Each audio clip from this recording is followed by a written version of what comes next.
যেই সিলেবাসের মাধ্যমে একটা মানুষকে দুনিয়াতে মুক্তি দেওয়া এবং আখেরাতে মুক্তি দেওয়া, এই দুই জায়গার মুক্তিকে নিশ্চিত করে একমাত্র ইসলামিক সিলেবাস। সুবহানাল্লাহ। আর অন্য যত সিলেবাস আছে এই সিলেবাসগুলো দুনিয়াকে কভার করে, আখেরাতের ব্যাপারে তারা কিছু বলে না।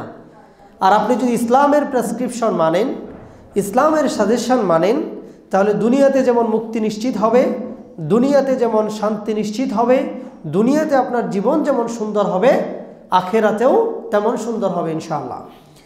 এই কারণে আমি আজকে আমার এই টপিক বেছে নিয়েছি যে কেন আমাদের সালাত আদায় করা দরকার, কেন সালাত প্রতিষ্ঠা করা দরকার।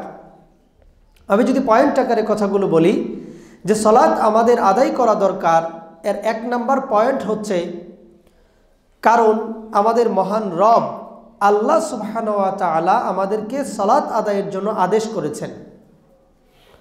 সালাত আদায়ের জন্য, সালাত প্রতিষ্ঠা করার জন্য আল্লাহ সুবহানাহু ওয়া তাআলা আমাদেরকে আদেশ করেছেন। এই কারণে আমাদেরকে সালাত আদায় করতে হবে। এখন আপনি যদি আপনার রবকে না মানেন, আপনার রবের নির্দেশ যদি আপনি না মানেন, তাহলে সেটা ভিন্ন কথা যদি আপনি অবাধ্য হয়ে যান।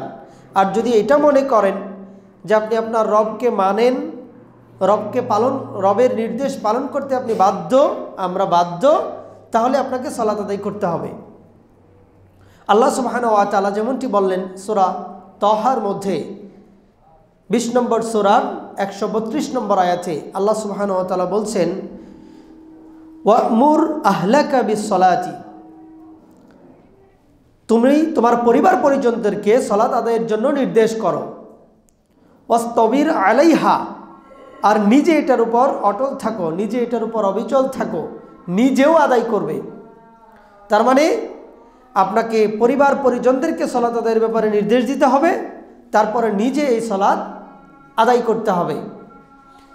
আল্লাহ সুবহানাহু ওয়া তাআলা, আল্লাহ রাসূল সাল্লাল্লাহু আলাইহি সাল্লাম বলেছেন, যেটা আবু দাউদের 495 নম্বর হাদিসের মধ্যে এসেছে, আল্লাহ রাসূল সাল্লাল্লাহু আলাইহি ওয়াসাল্লাম বললেন, মুরু আওলাদাকুম বিস-সালাতি ওয়া হুম আবনাউ 7 সিনিনা, তুমি তোমার সন্তানদেরকে সালাত আদায়ের ব্যাপারে নির্দেশ করো, আদেশ করো যখন তাদের বয়স হয়ে যায় 7 বছর।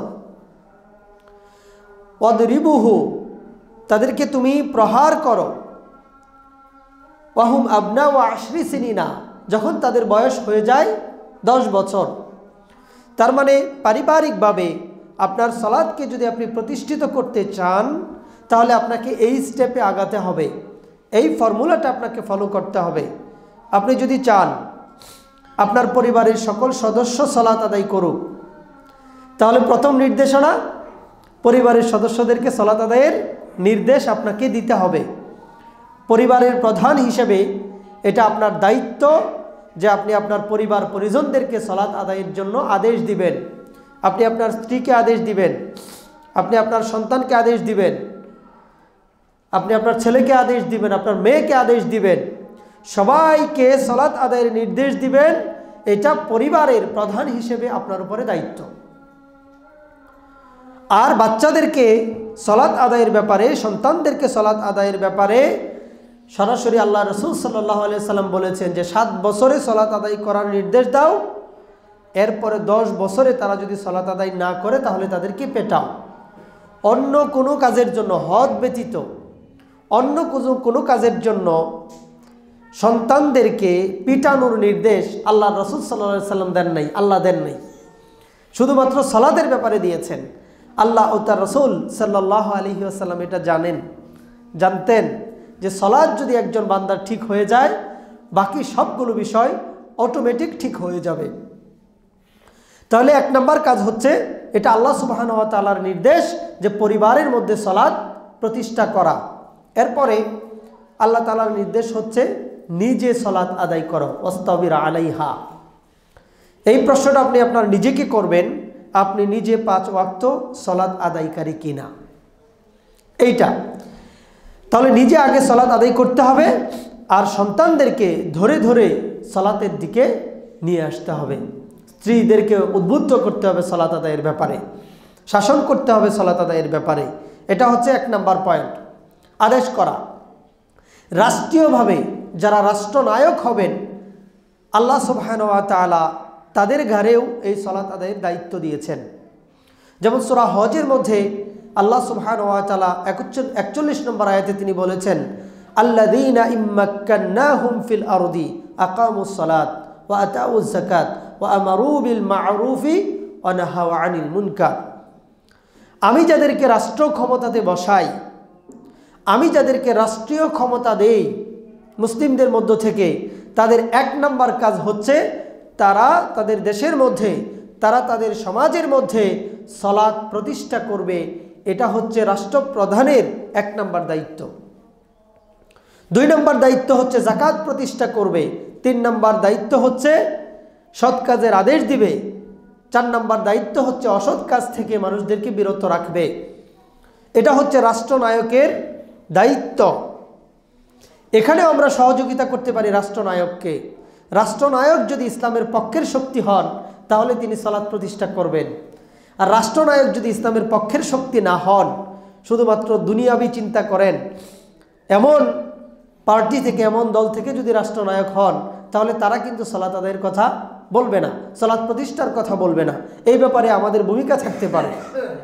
খেয়াল করে দেখেন, রাসূলুল্লাহ সাল্লাল্লাহু আলাইহি ওয়াসাল্লাম আইন করে দিয়েছেন, কেউ যদি সালাত আদায় না করে তাহলে তাকে 5 বেত লাগাতে হবে। প্রশাসন থেকে যদি এই কথা বলে দেওয়া হয় যে ব্যক্তিটা সালাত আদায় করে না তাকে 5 বেত, আপনি দেখবেন আমরা ওয়াজ করে যা করতে পারি নাই, এইটা এই লাঠির বেতের আঘাতে, লাঠির আঘাতে এটা কিন্তু সম্ভব হয়ে যাবে। আল্লাহ রাসূল সাল্লাল্লাহু আলাইহি ওয়াসাল্লাম, আল্লাহ সুবহানাহু ওয়া তাআলা একটা সূরা নাজিল করলেন। সূরাটার নাম হচ্ছে সূরা আন-নাসর। ইযা জাআ নাসরুল্লাহি ওয়াল ফাতহু ওয়া রাআইতান নাসা ইয়াদখুলুনা ফি দীনিল্লাহি আফওয়াজা।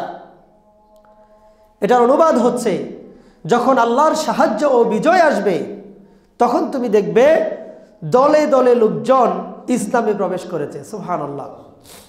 একজন সাধারণ মুমিন, একজন মুসলমান যিনি ইসলামের ইতিহাসকে জানেন, তারা এই প্রশ্নটা নিজেকে নিজে করতে পারেন যে ইসলাম বেশি ছড়িয়েছে, বেশি মানুষ ইসলাম ধর্ম গ্রহণ করেছে, ইসলাম যখন পাওয়ারফুল হয়েছে তার আগে নাকি তার পরে? অবশ্যই ইসলাম যখন রাষ্ট্রীয় ক্ষমতায় গিয়েছে, ইসলাম যখন পাওয়ারফুল হয়েছে, তখন দলে দলে মানুষ চতুর্দিকে ইসলাম গ্রহণ করতে শুরু করেছে। রাসূলুল্লাহ সাল্লাল্লাহু আলাইহি ওয়াসাল্লাম মক্কার লোকজনের কাছে দাওয়াত নিয়ে গেলেন, মুরব্বীদের কাছে দাওয়াত নিয়ে গেলেন, অনেক বিজ্ঞ অভিজ্ঞ শিক্ষিত মানুষের কাছে নবীজি দাওয়াত নিয়ে গেলেন যে আপনি ইসলাম ধর্ম গ্রহণ করুন। দেখুন, ইসলাম ধর্ম আল্লাহ নাজিল করেছেন, কোরআন আল্লাহ নাজিল করেছেন, আপনি ইসলাম ধর্মটা গ্রহণ করুন। তো তারা বলতো এইভাবে, মুহাম্মদ, তুমি যে ধর্মটার প্রচার করছো আমরা জানি এই ধর্মটা একটা সঠিক ধর্ম, এই ধর্মটা একটা সুন্দর ধর্ম, এই ধর্ম পালন করলে দুনিয়া এবং আখিরাতে মুক্তি নিশ্চিত, এটা আমরা জানি। কিন্তু কেন করব না জানো?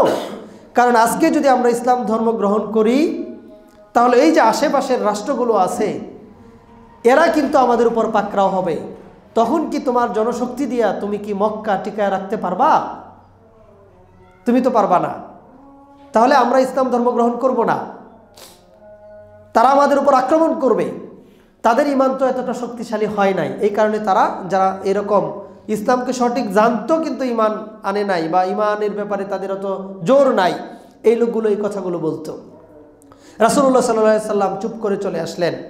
এবার যেদিন মক্কা বিজয় ঘটল, এই চিত্রটা দেখা গেল যে এই লোকগুলোই দৌড়ে এসে ইসলামের পতাকা তোলে, তারা আশ্রয় নিতে শুরু করলো। সুবহানাল্লাহ।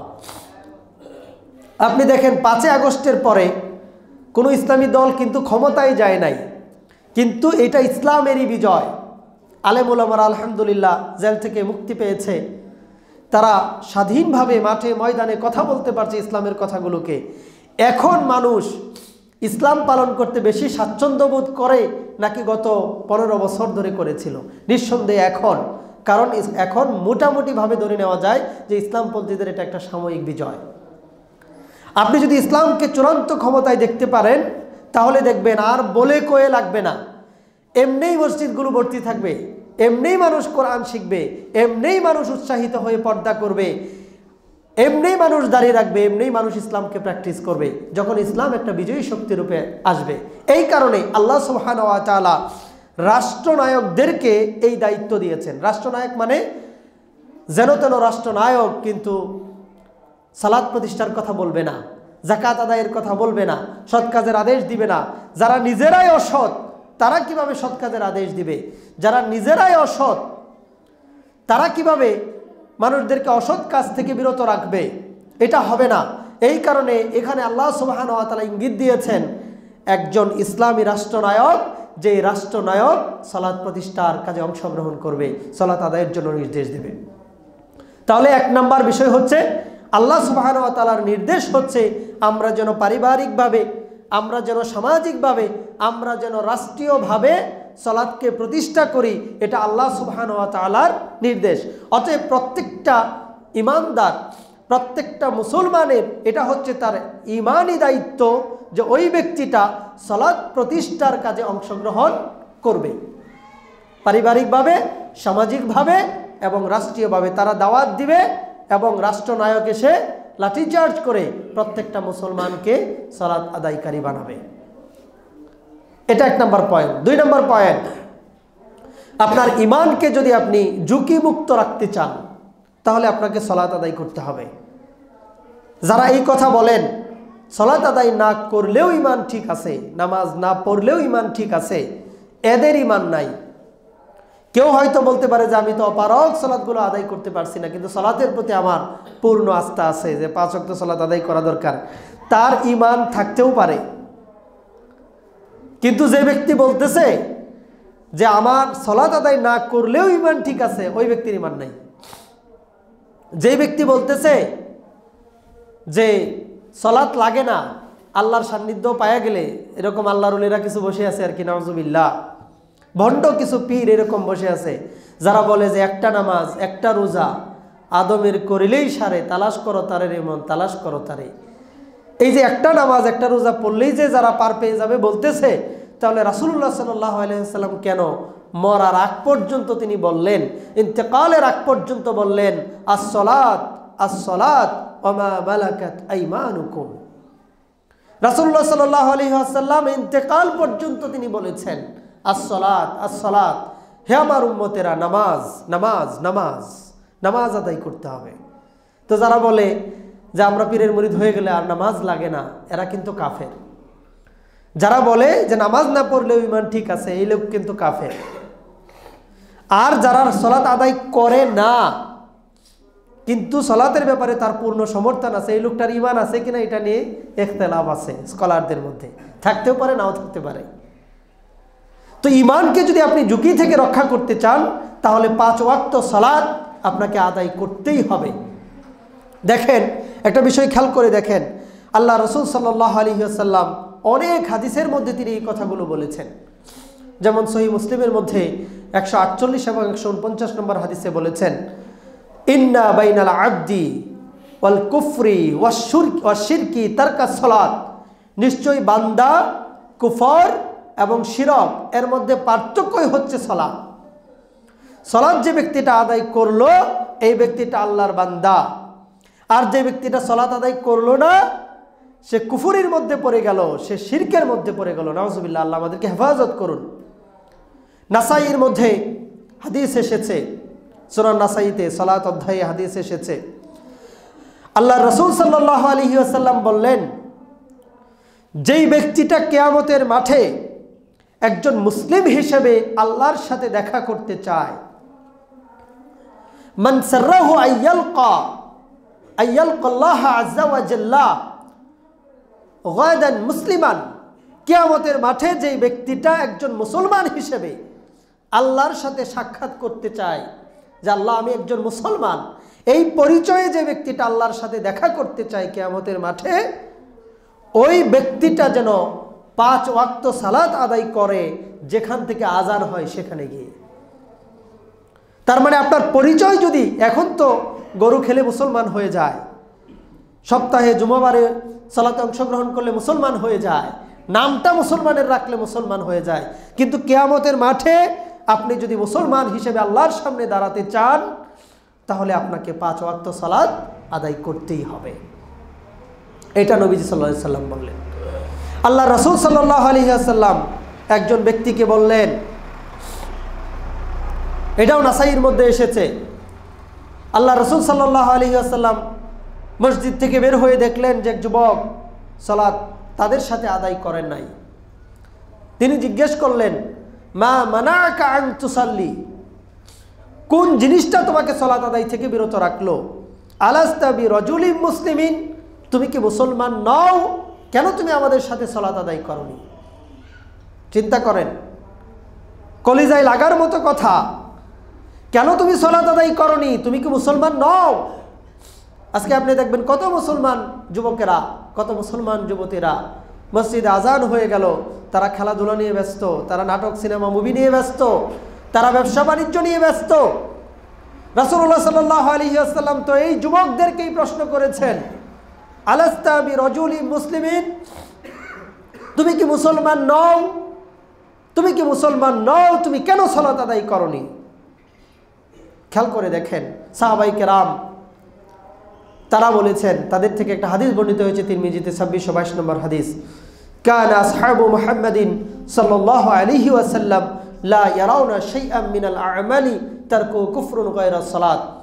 আল্লাহ রাসূল সাল্লাল্লাহু আলাইহি ওয়াসাল্লামের সাহাবীরা সালাত ব্যতীত অন্য কোনো আমল, অন্য কোনো ইবাদত ছেড়ে দেওয়াটাকে তারা কুফরি মনে করতেন না। তার মানে সালাত ছেড়ে দেওয়াটাকে তারা কুফরি মনে করতেন। অতএব আপনি যদি আপনার ঈমানকে ঝুঁকি থেকে রক্ষা করতে চান, আপনার ঈমান বিধ্বংসী হওয়া থেকে যদি আপনি রক্ষা করতে চান, তাহলে আপনাকে 5 ওয়াক্ত সালাত আদায় করতেই হবে। আপনি যদি মুনাফিকি থেকে বাঁচতে চান তাহলে আপনাকে সালাত আদায় করতে হবে। এটা 3 নম্বর পয়েন্ট। 1 নম্বর পয়েন্ট বললাম সালাত আদায় করাটা, সালাত প্রতিষ্ঠা করাটা আল্লাহ তাআলার নির্দেশ। 2 নম্বর পয়েন্ট বললাম আপনার ঈমানকে যদি আপনি ঝুঁকি থেকে বাঁচাতে চান, কমপ্লিট করতে চান, তাহলে আপনাকে সালাত আদায় করতে হবে। 3 নম্বর পয়েন্ট, যদি মুনাফিকি থেকে আপনার ঈমানকে রক্ষা করতে চান তাহলে সালাত আদায় করতে হবে। আল্লাহ রাসূল সাল্লাল্লাহু আলাইহি ওয়াসাল্লাম বললেন, একাধারে কেউ যদি 3টা জুমা ছেড়ে দেয়, মুনাফিকদের তালিকার মধ্যে তার নাম তুলে দেওয়া হয়। নাউজুবিল্লাহ, আল্লাহ আমাদেরকে হেফাজত করুন। যে ব্যক্তিটা একটানা 3 জুমা ছেড়ে দেয়, আল্লাহ সুবহানাহু ওয়া তাআলা তার নামটা মুনাফিকদের তালিকার মধ্যে তুলে দেন। এরকম মানুষও আমাদের সমাজের মধ্যে আছে, জীবনেও সালাত আদায় করে না, কিন্তু সে দাবি করতেছে সে মুসলমান। আমরা মনেই করতেছি সে মুসলমান, তার জানাজা হচ্ছে, মুসলমানদের কবরস্থানে তার কবর হচ্ছে, অথচ আল্লাহ রাসূল সাল্লাল্লাহু আলাইহি ওয়াসাল্লাম বললেন যে লোকটা মুনাফিক, কারণ মুনাফিকদের তালিকার মধ্যে তার নাম লিপিবদ্ধ করা হয়েছে ইতিমধ্যে, কারণ সে সালাত আদায় করে নাই, সালাত আদায় করে নাই। 617 নম্বর হাদিস সহিহ আল বুখারীতে এসেছে, আল্লাহ রাসূল সাল্লাল্লাহু আলাইহি ওয়াসাল্লাম বললেন, মুনাফিকদের জন্য 2টা সালাত অত্যন্ত কষ্টকর। যেই ব্যক্তিগুলো মুনাফিকের চরিত্র যারা ধারণ করে, মুনাফিকের বৈশিষ্ট্য যারা ধারণ করে, এদের জন্য 2টা সালাত অত্যন্ত কষ্টকর। একটা হচ্ছে ফজরের সালাত, আরেকটা হচ্ছে এশার সালাত। আপনি নিজেকে প্রশ্ন করুন, এই মুনাফিকের বৈশিষ্ট্য কি আপনার নিজের মধ্যে আছে কি নাই? আপনি নিজেকে প্রশ্ন করুন যে এই নিফাকি, এই মুনাফিকি চরিত্র আপনার নিজের মধ্যে আছে কি নাই। নিজের দিকে তাকালেই বুঝতে পারবেন ফজরের সালাতে আপনি কোথায় ছিলেন, এশার সালাত আপনি কি করেন। এশার সালাতে যদি আপনি না করেন, দুনিয়ার আর কারো কাছে গিয়ে আপনার এই কথা জিজ্ঞাসা করা লাগবে না। আল্লাহ রাসূল সাল্লাল্লাহু আলাইহি ওয়াসাল্লাম 1450 বছর আগে বলে দিয়েছেন আপনি কোন ধরনের বৈশিষ্ট্য লালন করেন, কোন ধরনের বৈশিষ্ট্য আপনার মধ্যে আছে, এটা 1450 বছর আগে বলে গেছে। গায়ের জোরে নিজেকে মুসলিম দাবি করার চেষ্টা করবেন না, লাভ নাই। এটা গায়ের জোরের বিষয় না। আপনি ইসলামের কোনো প্রেসক্রিপশন মানবেন না আর নিজেকে একজন পাক্কা মুমিন ইমানদার, একদম জান্নাতি মানুষ দাবি করবেন, এটা হতে পারে না। অতএব ফজরের সালাত এবং এশার সালাত মসজিদে এসে আদায় করতে হবে, জামাতের সাথে আদায় করতে হবে, তাহলে আপনি একজন মুসলমান। আর না হলে মুনাফিকি আপনার মধ্যে আছে, এটা আল্লাহ নবী সাল্লাল্লাহু আলাইহি সাল্লাম বলে গেছেন। তো এই মুনাফিকি থেকে যদি আপনি আপনার নিজেকে রক্ষা করতে চান, তাহলে আপনাকে সালাত আদায় করতে হবে, ফজরের সালাত আর এশার সালাত বিশেষ করে আদায় করতে হবে। আপনার আমলগুলোকে আপনি যদি চান যে আপনার আমলগুলো ধ্বংস না হয়ে যাক, এটা যদি আপনি চান যে আপনার কোনো আমল ধ্বংস হয়ে না যাক, তাহলে আপনাকে সালাত আদায় করতে হবে। বুখারীর হাদিসের মধ্যে এসেছে সালাত আদায়ে আল্লাহ নবী সাল্লাল্লাহু আলাইহি ওয়াসাল্লাম বললেন, মান তারাকা সালাতাল আসরি ফাকাদ হাবিতা আমালুহু। যেই ব্যক্তিটা কেবল আসরের সালাত ছেড়ে দেয়, সে তার আমলগুলোকে ধ্বংস করে ফেললো। নাউজুবিল্লাহ। কেবল এক ওয়াক্ত সালাত, আসরের সালাতটা কেউ যদি ছেড়ে দেয়, তারপরও সে তার সমস্ত আমলকে ধ্বংস করে ফেললো। নবী সাল্লাল্লাহু আলাইহি সাল্লাম এই কথা বললেন। আসরের সালাতের সময় আমরা কি করি? ব্যবসা বাণিজ্য নিয়ে ব্যস্ত থাকি। আসরের সালাতের সময় আমরা কি করি? খেলাধুলা নিয়ে ব্যস্ত থাকি, চ্যাটিং ডেটিং নিয়ে ব্যস্ত থাকে আমাদের যুবকেরা। তো এই আসরের সালাত কেউ ছেড়ে দিলেই অবস্থা হবে। অতএব আপনার আমলকে যদি রক্ষা করতে চান, সালাত আপনাকে আদায় করতে হবে। বর্তমান সময়ে আপনি দেখবেন যুবকদেরকে নিয়ে, ছেলে মেয়েদেরকে নিয়ে মা বাবারা অনেক হতাশ। ছেলে মেয়েরা কথা শুনে না, আমাদের মন মতো হয় না, নানান অভিযোগ তাদের বিরুদ্ধে। আপনি যদি কোরআন হাদিসের এই প্রেসক্রিপশনটা মেনে নেন, যে আপনি সালাত আদায়ে যদি উদ্বুদ্ধ করেন, আপনার এক একটা সন্তান সোনার সন্তানে পরিণত হবে ইনশাআল্লাহ। সালাত মানুষদেরকে বিনয়ী বানায়। অতএব আপনি যদি চান যে আপনার সন্তান বিনয়ী হোক, আপনি যদি চান আপনার মেয়েটা, আপনার ছেলেটা ভদ্র হোক, মানুষের মতো মানুষ হোক, তাহলে সালাত বাদ দিয়ে নয়, বরং সালাত আদায়ের মাধ্যমেই তাদেরকে বিনয়ী ভদ্র করে গড়ে তুলতে পারেন। সালাত আমাদেরকে বিনয়ী বানায়। কিভাবে বানায়? আল্লাহ সুবহানাহু ওয়া তাআলা কুরআনুল কারীমের মধ্যে সূরা আল বাকারার 238 নম্বর আয়াতে বলেছেন, ফাকুমু লিল্লাহি কানিতিন। তোমরা আল্লাহর সামনে যখন দাঁড়িয়ে যাবে, তখন তোমরা বিনয়ের সাথে দাঁড়িয়ে যাও, তোমরা ভদ্রতার সাথে আল্লাহর সামনে দাঁড়াও। এরপরে সূরা মুমিনুনের মধ্যে আল্লাহ সুবহানাহু ওয়া তাআলা 2 নম্বর আয়াতে বলেছেন, আল্লাযীনা হুম ফি সলাতিহিম খাশিউন। যারা তাদের সালাত আদায়ে বিনয় অবনত। এই যে বিনয় অবনত হওয়া, এই যে ভদ্র হওয়া, এই যে জেন্টলম্যানে পরিণত হওয়া, এই প্রশিক্ষণ সালাত আদায়কারীরা কমপক্ষে দিনে 5 বার দেয়। 5 বার আল্লাহর সামনে সে বিনয়ের সাথে দাঁড়ায়, আল্লাহর সামনে দাঁড়ায় বিনয়ের সাথে। নম্র ভদ্রতার এই প্রশিক্ষণ সে সালাতের মাধ্যমে নেয়। যে ছেলেটা সালাত আদায় করে আর যে ছেলেটা সালাত আদায় করে না, যে মেয়েটা সালাত আদায় করে আর যে মেয়েটা সালাত আদায় করে না, দুইজনের মধ্যে পার্থক্য আপনি খেয়াল করবেন। একটা ছেলে বিনয়ী, একটা ছেলে বিনয়ী নয়। একটা মেয়ে বিনয়ী আর একটা মেয়ে বিনয়ী নয়।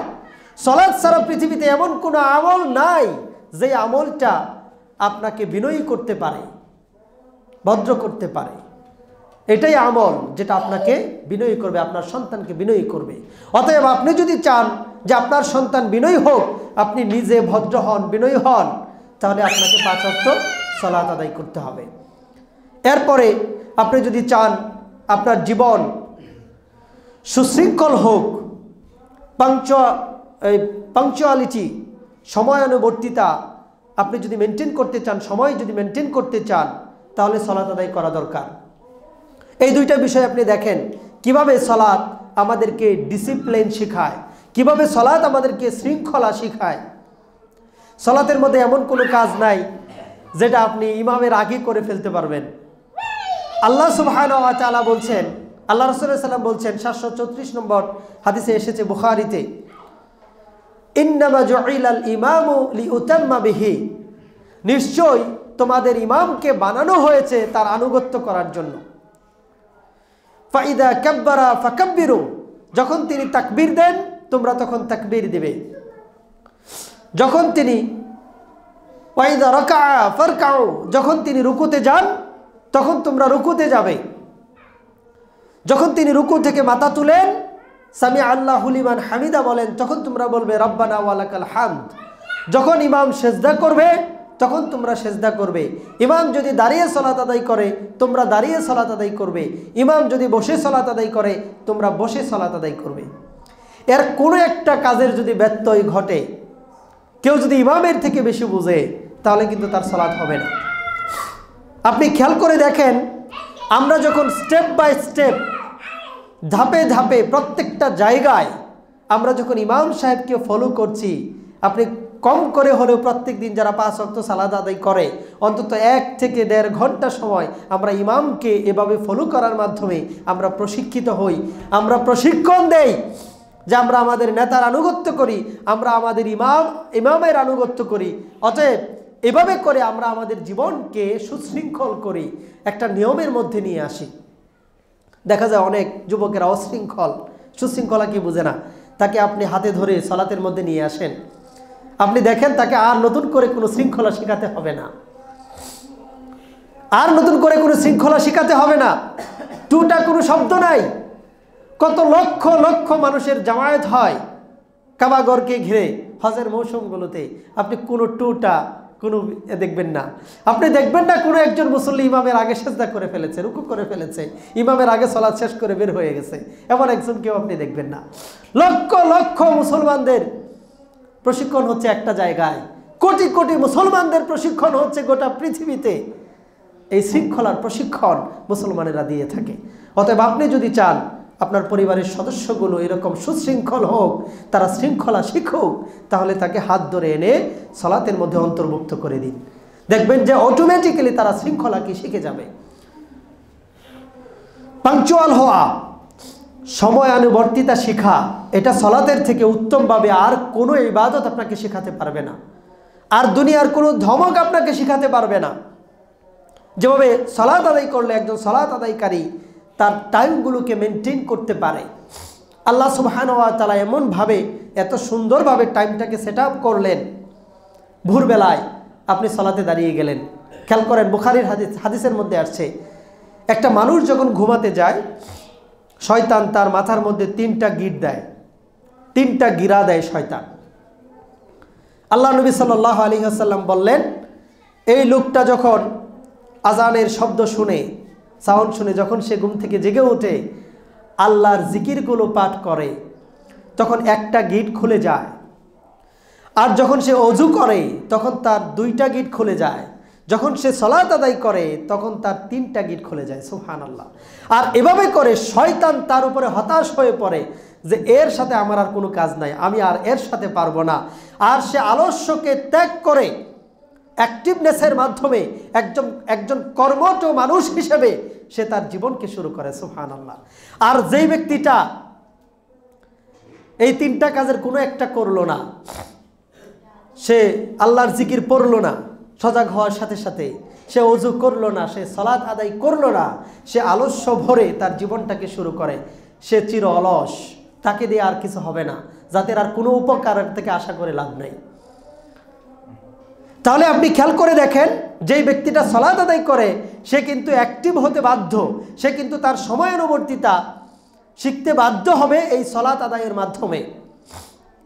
তাদের একটা রুটিন আছে, সালাত আদায়ের পরে আরও কিছু কাজ করে, জিকির আজকার করে সে তার জীবনকে শুরু করবে।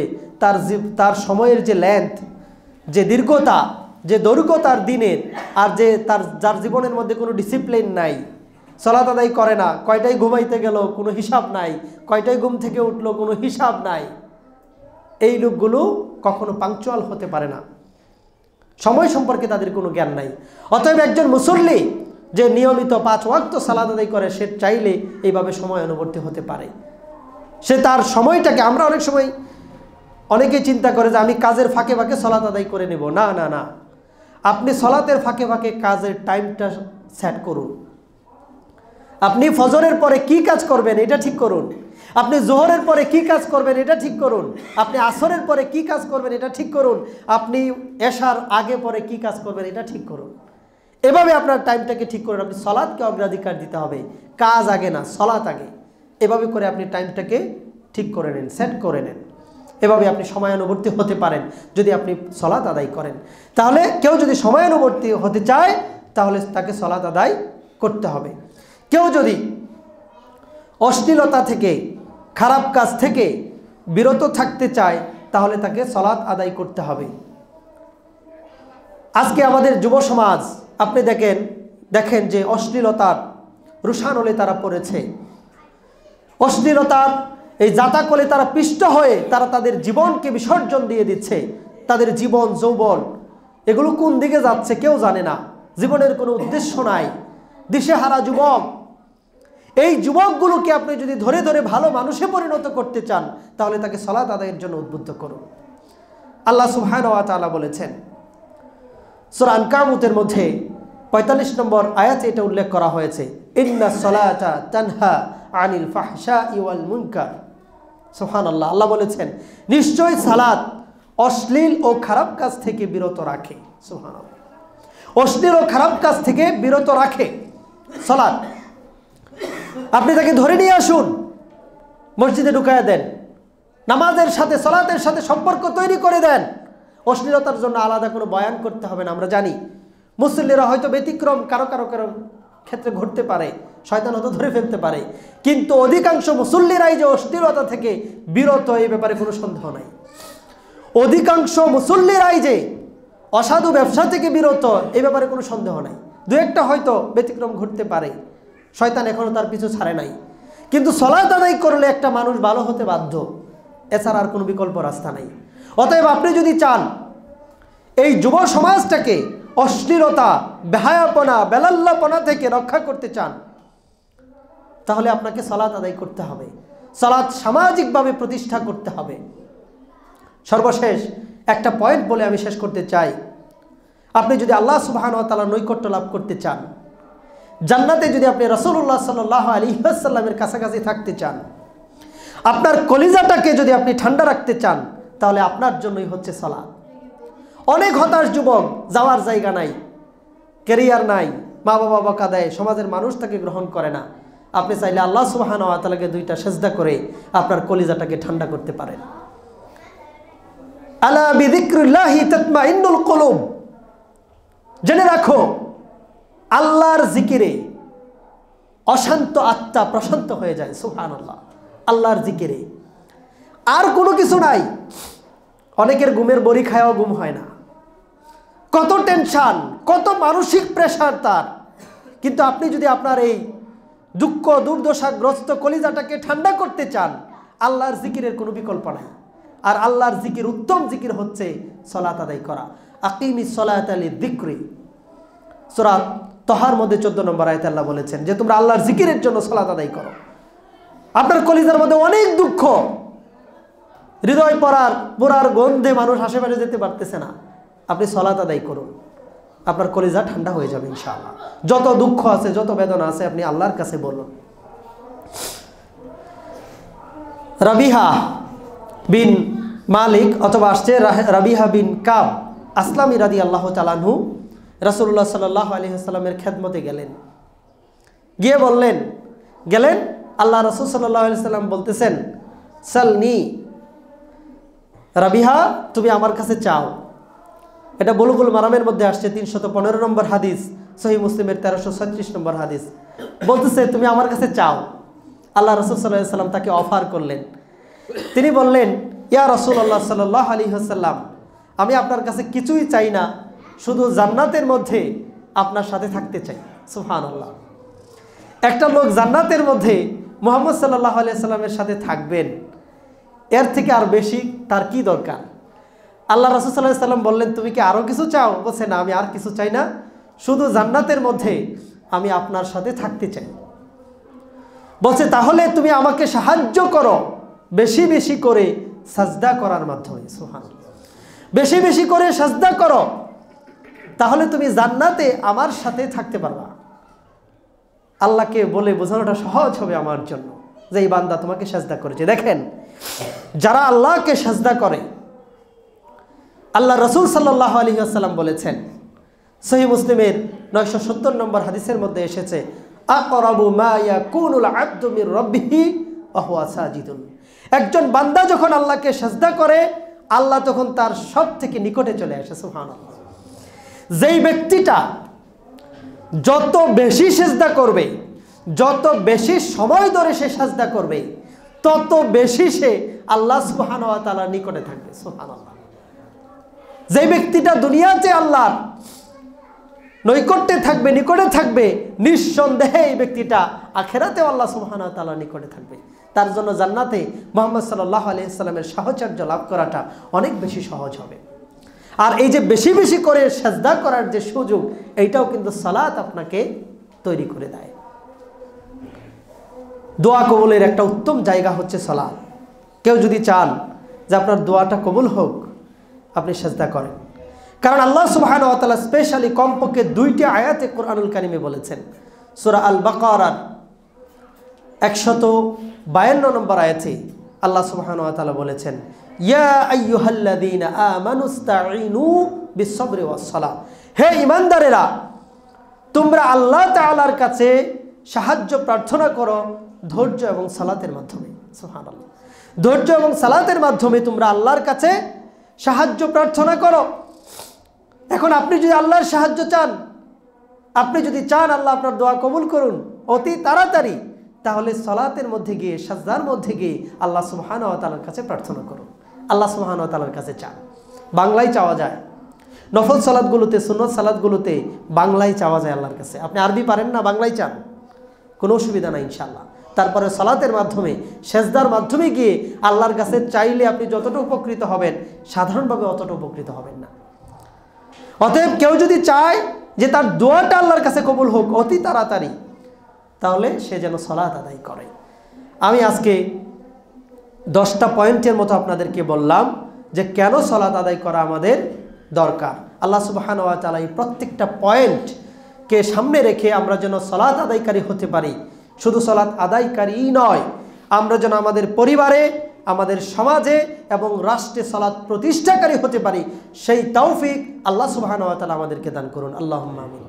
আমরা যেন সালাত প্রতিষ্ঠাকারীদের অংশীদার হতে পারি, সেই তৌফিক আল্লাহ সুবহানাহু ওয়া তাআলা আমাদেরকে দান করুন। আল্লাহুম্মা আমিন।